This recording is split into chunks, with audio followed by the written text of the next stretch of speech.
What was some of the big challenges? Like, is it recruiting qualified people? Is it scaling up the systems to keep up with growth? Is it the demands on your time traveling around the world to meet with people?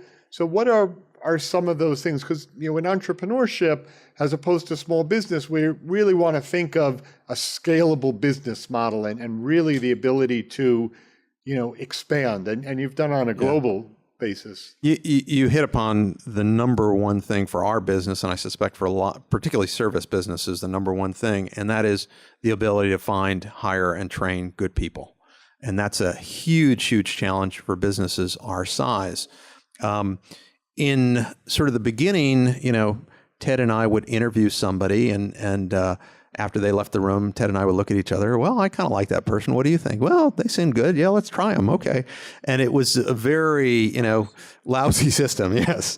And sometimes it worked out fine and you'd hire great people. And the other 50% of the time you'd make a really bad hire, and then you'd have to, either they would leave in 6 months, they'd leave in a year, or you would end up firing them in a year.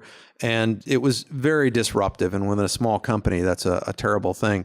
So we've gotten much more scientific about it. Some of the things that we do that are a bit unusual, we require 12 references of anyone that we hire, and we call them all. And you might think, God, that's pretty unusual, 12 references. I'll tell you, the FBI only requires 5 references when they hire an agent. It allows, anyone in this room can come up with 3 people that are going to say good things about you. When you have to come up with 12, it becomes more difficult. So sometime on that 8th, 9th, or 10th interview that I'm doing on a reference check, things come out that wouldn't have come out on the first 3. So it gives me a much more complete picture of the person.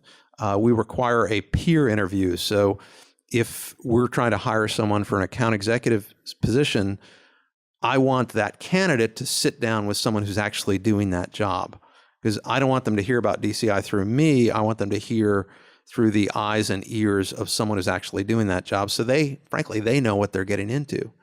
So there are a bunch of things like that, but that is probably the biggest challenge for any small or mid-sized service firm, is finding, attracting, and training good people, and then of course then keeping them.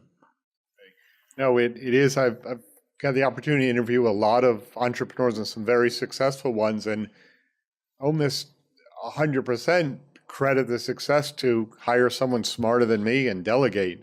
And it's really hard. And it's interesting when I see the students writing business plans, it's all, we're going to distinguish ourselves by, superior service.